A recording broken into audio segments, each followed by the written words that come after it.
Assalamualaikum warahmatullahi wabarakatuh. Perkenalkan, nama saya Elok Nurhamdana. Saya merupakan dosen Politeknik Negeri Malang di jurusan Teknologi Informasi dengan program studi Sistem Informasi Bisnis. Bidang ilmu yang saya tekuni adalah Teknologi Informasi.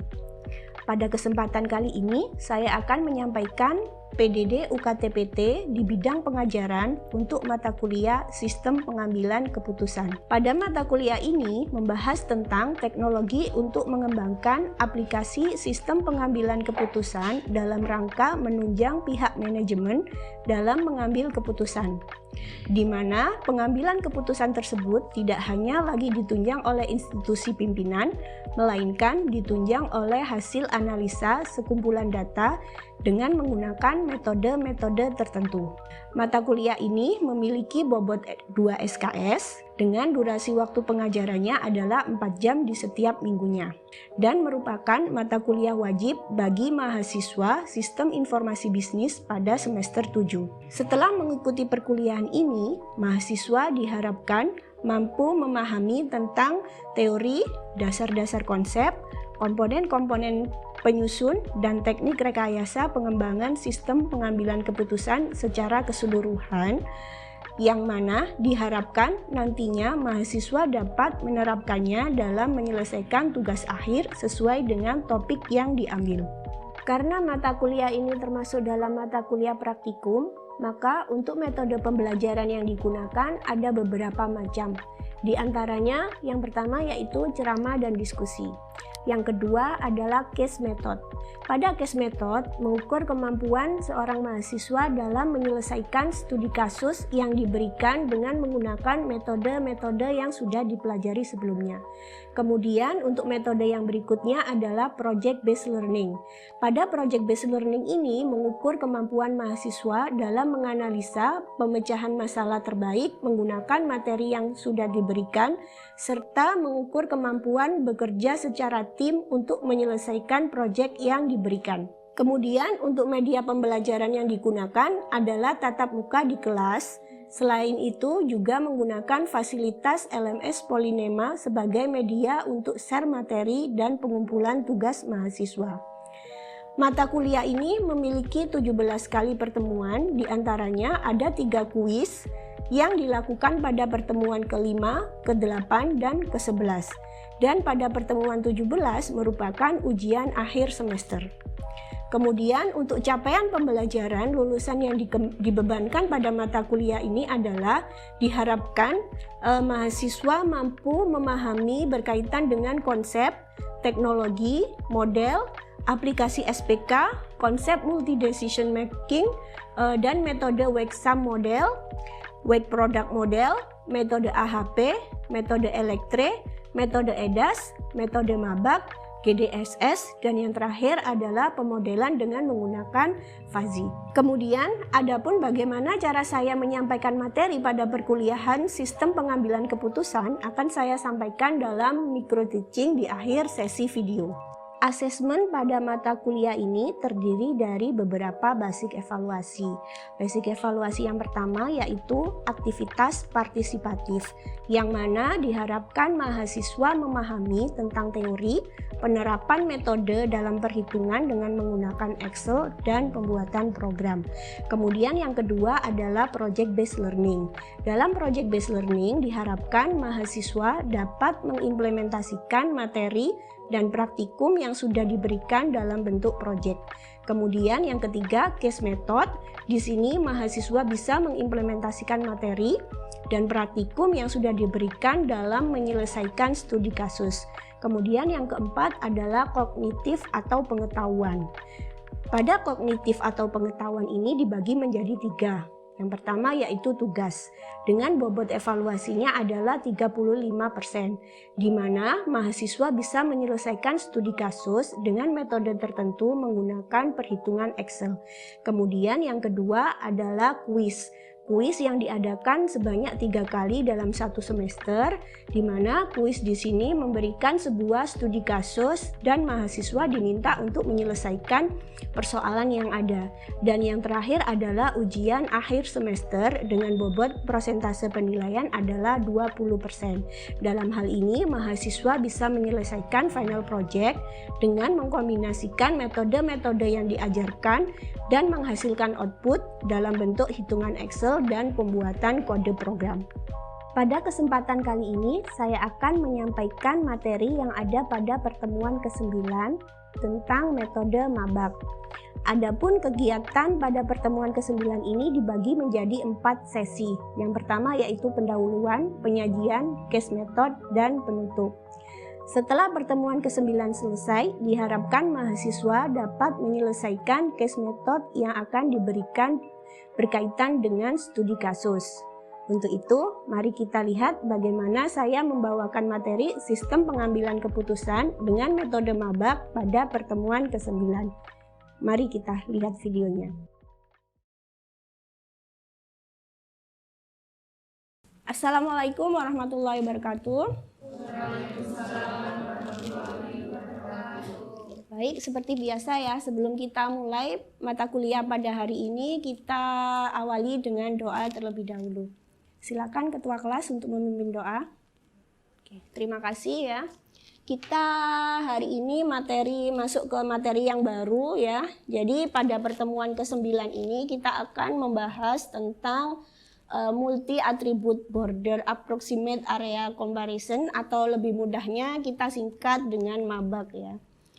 Kemudian adapun capaian pembelajaran yang diharapkan setelah mata kuliah ini, diharapkan nanti kalian bisa memahami berkaitan dengan definisi dari metode mabak ini sendiri, kemudian mengetahui tahapan-tahapan perankingan. Selanjutnya bisa menentukan ya elemen matrik tertimbang, kemudian setelah itu menentukan matrik area perkiraan perbatasan, dan yang terakhir adalah mampu mencari bobot akhir yang diurutkan. Ada yang masih ingat metode yang sebelumnya itu, yang sebelum kita kuis minggu lalu, itu ada 2 metode apa aja? Elektre sama EDAS ya. Elektre sama EDAS itu kan merupakan salah satu metode yang ada di SPK. Kalau di elektre kemarin tahapan dari proses perankingannya ada berapa? Ada 7 ya. Coba salah satu bisa menjelaskan apa saja dari 7 tahapan metode itu? Yang pertama mungkin pada metode elektre yang pertama itu normalisasi matrik keputusan, yang kedua itu pembukuan matrik ternormalisasi, yang ketiga menentukan himpunan konsorden dan disorden, yang keempat yaitu menghitung matrik konsorden dan disorden, untuk selanjutnya yaitu menentukan matrik dominan dari konsorden dan disorden, selanjutnya menentukan agregat dominan pada matriks, dan yang terakhir yaitu eliminasi alternatif yang less favorable. Oke ya, jadi ada berapa itu Mbak tahapannya? 7 ya? Ya, ada 7. Jadi di metode elektre kemarin, dalam kita penggunaan metode elektre untuk menentukan perankingan, kita diminta mencari yang namanya nilai disorden dan konsorden. Kemudian satu lagi metode yang sebelumnya EDAS ya. Ada yang bisa bantu? Tahapannya apa aja? Sama ya, ada 7 juga. Iya, silakan. Mungkin kalau untuk yang metode EDAS, yang pertama menentukan matris keputusan terlebih dahulu, kemudian menentukan nilai solusi rata-rata, selanjutnya yaitu menghitung PDA atau NDA-nya, yaitu jarak positif dan negatifnya, kemudian menghitung jumlah berbobot dari PDA dan NDA-nya, selanjutnya yaitu menghitung nilai normalisasi dari normalisasi NSP dan NSM-nya, selanjutnya menghitung nilai skor penilaian, dan yang terakhir adalah perankingan. Oke ya, jadi kalau di EDAS, kalau di elektre tadi kita cari disorden konsorden, dan kalau di EDAS ini kita cari jarak nilai positif dan nilai negatif. Nah oke, baik ya. Nah sekarang kita masuk ke pertemuan hari ini ke-9. kita akan membahas metode baru ya, mabak namanya. Nah, mabak ini juga termasuk dalam salah satu metode dari sistem pendukung keputusan. Yang mana di mabak ini dikembangkan oleh Pamukar dan Sirovic ya, di mana pada mabak itu asumsi dasar dari metode mabak itu tercermin dalam definisi jarak fungsi kriteria dari setiap alternatif yang diamati dari daerah perkiraan perbatasan. Nah, selain itu, pada metode ini dia menyediakan solusi yang stabil ya. Stabil itu artinya konsisten dan itu dianggap sebagai alat yang handal. Nah, kita coba masuk ke tahapan yang pertama adalah pembentukan matrik keputusan awal X ya. Ya, pada pembentukan matrik keputusan awal ini dilakukan untuk melakukan evaluasi alternatif M dengan N kriteria ya. Yang mana nanti itu disajikan dalam bentuk vektor ya. Vektor A I sama dengan XI 1 sampai dengan XI ke N. Nah, di mana XIJ itu adalah nilai dari I alternatif dengan kriteria J ya. I sama dengan 1, 2 sampai dengan M dan J 1, 2, 3 sampai dengan ke N. Ya. Jadi kita buat dalam bentuk matrik ya, di mana simbolnya adalah X, A itu menyatakan apa? Alternatif dan C menyatakan kriteria ya. Oke, kemudian setelah kita bentuk matrik keputusan awal baru kita lakukan yang namanya normalisasi ya. Di normalisasi ini elemen matrik normalisasi kita simbolkan dengan N ya, diperoleh dengan menerapkan dua rumus ya. Seperti yang dijelaskan di pertemuan sebelumnya, kriteria itu kan kita bedakan menjadi dua. Ada kriteria dan ada kriteria cost. Nah, kriteria itu dikatakan benefit kalau apa? Kalau nilainya semakin besar kita mendapatkan keuntungan ya. Kalau cost nilainya semakin besar kita dapat rugi ya. Nah, rumus yang digunakan itu ada dua ya. Jadi dibedakan. Untuk kriteria benefit kita pakai TIJ sama dengan XIJ min XI min ya. Dibagi dengan XI plus min XI min. Nah, begitu juga untuk cost. Kalau cost itu sama sebenarnya. Cuma yang membedakan kalau yang benefit itu kita kurangkan dengan nilai minnya, kalau cost kita kurangkan dengan nilai maksimumnya ya. Di situ. Yang mana XI itu dia menyatakan nilai minimum pada kolom kriteria dan XI plus itu menyatakan nilai maksimum dari kolom kriteria ya. Sehingga dari persamaan tersebut nanti kita bisa membentuk sebuah elemen matrik yang sudah ternormalisasi dengan simbolnya adalah X ya. Itu untuk tahapan yang kedua. Kemudian kita masuk ke tahapan perhitungan yang ketiga, yaitu perhitungan elemen matrik tertimbang. Ya. Nah, pada perhitungan elemen matrik tertimbang di sini kita sudah melibatkan bobot ya dalam proses perhitungannya. Nah, untuk simbolnya itu kita simbolkan dengan V dan rumus yang digunakan adalah WI dikali TIJ ditambah WI.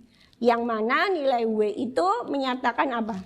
Koefisien bobot ya. Kemudian kalau TI itu menyatakan elemen matrik yang dinormalisasi yang kita dapatkan pada langkah nomor 2 tadi. Kemudian kalau kita sudah dapatkan, kita hitung elemen matrik, selanjutnya kita lakukan penentuan matrik area perkiraan perbatasan. Simbolnya G ya. Area perkiraan batas untuk setiap kriteria itu kita tentukan sesuai dengan rumus berikut. Simbolnya G ya. Perkalian ya, sigma perkalian M sampai dengan J sama dengan 1 VIJ dipangkatkan dengan seper M ya. Yang mana FIJ itu menampilkan elemen matrik terbobot yang sudah kita dapatkan di langkah nomor 3 tadi ya, dan M itu menyajikan jumlah total kriteria ya. Nah, setelah menghitung nilai-nilai GI berdasarkan kriteria membentuk matrik daerah perkiraan perbatasan G dalam bentuk matrik N kali 1 ya, N. Yang mana N itu menyajikan jumlah total kriteria yang dilakukan pemilihan alternatif yang ditawarkan. Nah, selanjutnya kalau kita sudah dapatkan nilai G-nya ya, kita masuk ke tahapan perhitungan yang berikutnya, yaitu menghitung elemen matrik jarak alternatif dari daerah perkiraan perbatasan. Ya, simbol yang digunakan Q ya. Tadi di tahapan sebelumnya kita udah dapat nilai V sama G ya. Jadi untuk nilai Q ini itu adalah rumusnya didapatkan dengan persamaan V min G ya. Sehingga dengan rumus tersebut nanti kita dapatkan matrik baru, yaitu matrik jarak alternatif daerah perkiraan perbatasannya tadi gitu. Nah, kalau sudah kita dapatkan, sehingga kita bisa masuk ke tahapan yang terakhir, yaitu perankingan alternatifnya ya. Nah, di perankingan alternatif itu perhitungan nilai-nilai fungsi kriteria dengan alternatif diperoleh sebagai jumlah dari jarak alternatif dari daerah perkiraan perbatasan yang nilai Q tadi ya. Kemudian kita jumlahkan elemen matrik Q dengan garis diperoleh nilai akhir dari fungsi kriteria alternatif ya. Rumus yang kita pakai S ya. SI sama dengan sigma dari N, J sama dengan 1, K, IJ ya. Yang mana N itu menyajikan jumlah kriteria dan M menyajikan jumlah alternatif.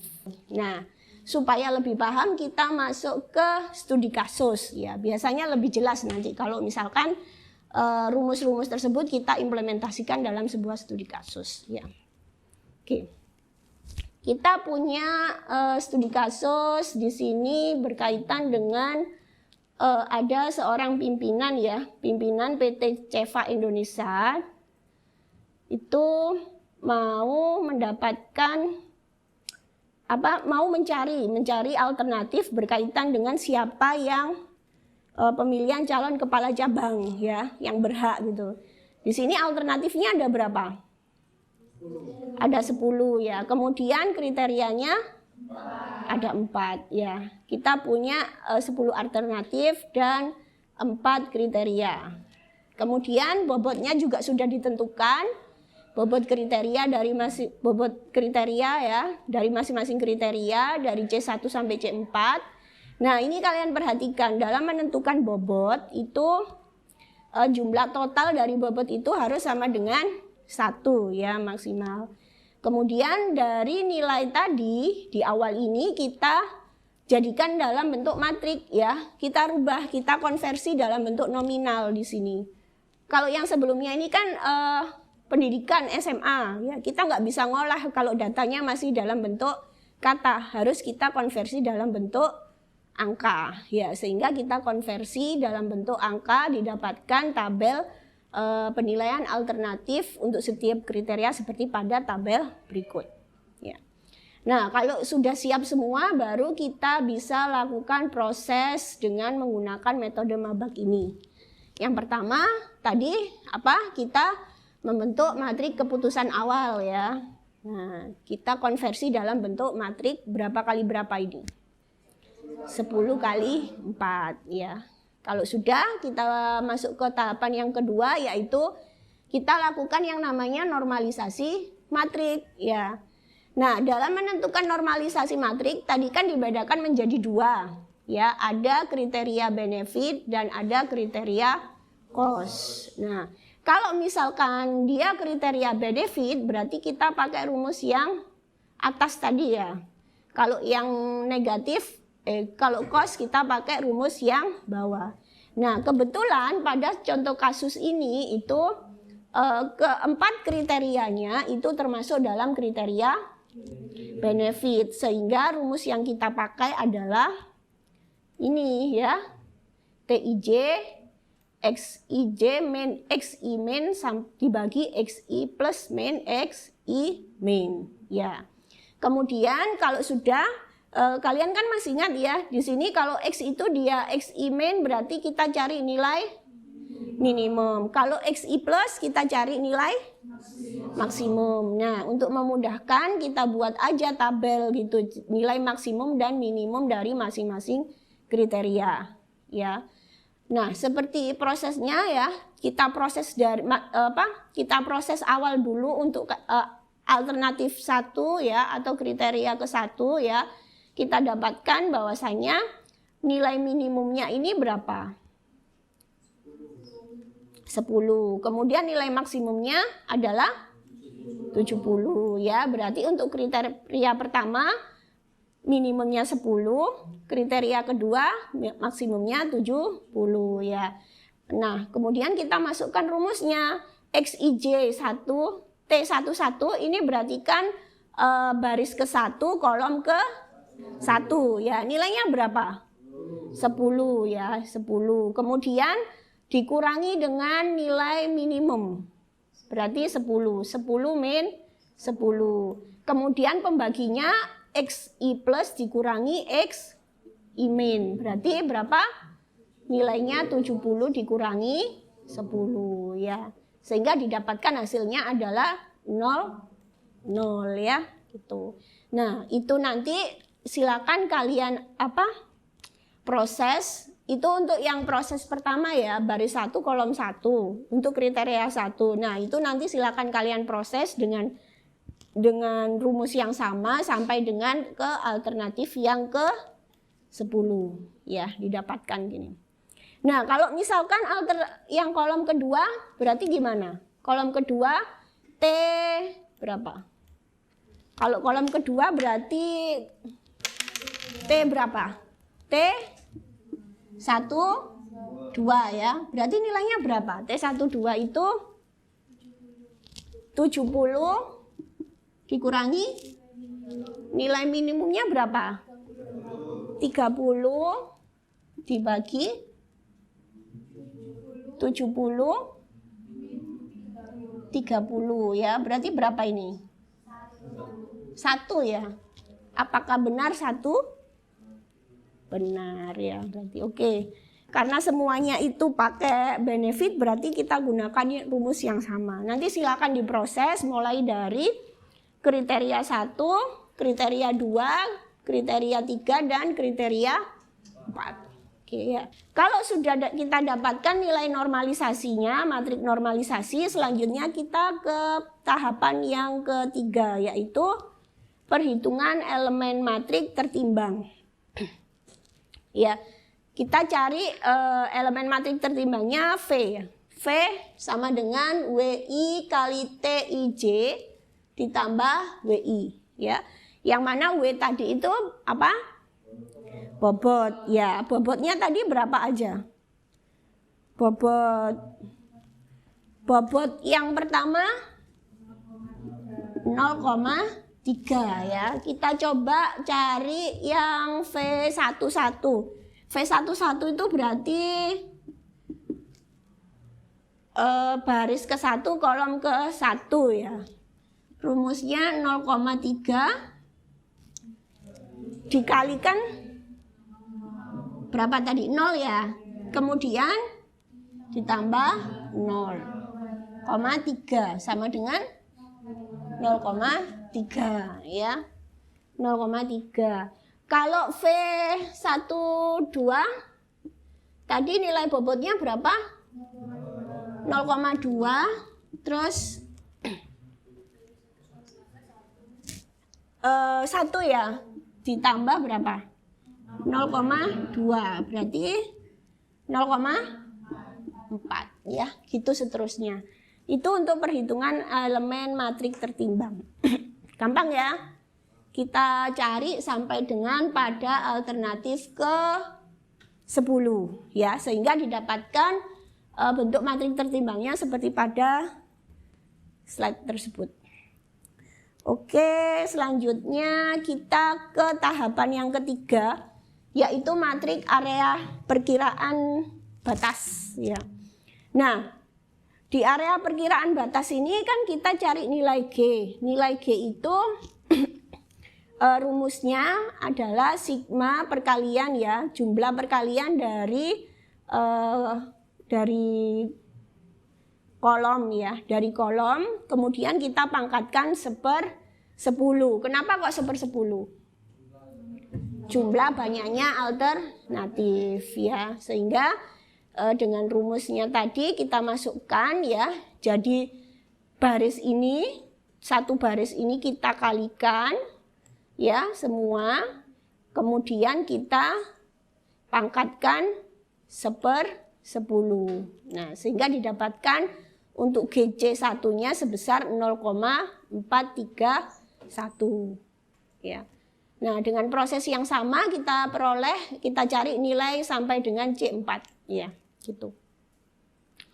Kemudian kalau sudah kita dapatkan matrik area perkiraan batas, selanjutnya kita lakukan tahapan yang kelima, yaitu perhitungan elemen matrik jarak alternatif dari daerah perkiraan perbatasan.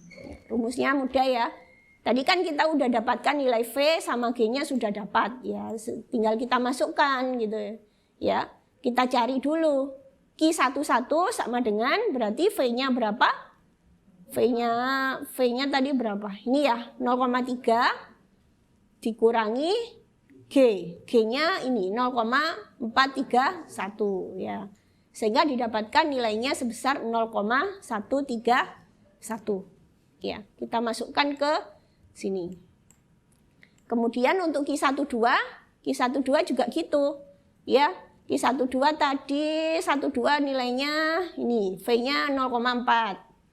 Kemudian G-nya 0,352 ya. Kita kurangkan, didapatkan hasilnya ini, kita masukkan ke kolom ini ya.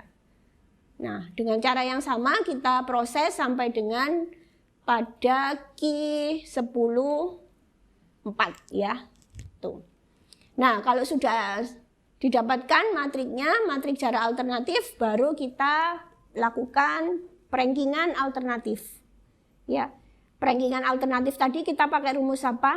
Kita jumlahkan ya. Kita jumlahkan barisnya. Kalau S1 berarti baris ke 1. Kita jumlahkan semua ya, dijumlahkan sehingga didapatkan hasilnya sebesar 0-0,116 ya. Ini kita jumlah. Ini baris 1 kita jumlah semua, hasilnya berapa sampai dengan yang alternatif 10 ya. Tuh. Sehingga kalau sudah kita proses semua baru kita bisa lakukan perankingan ya. Dari hasil perhitungan ini kita dapatkan nilai paling besar berapa? 0,34. Yang paling rendah? Ini ya, yang ini Rek, 0,247 ya, S8 ya. Nah, dari sini kita bisa dapatkan hasil perankingannya yang paling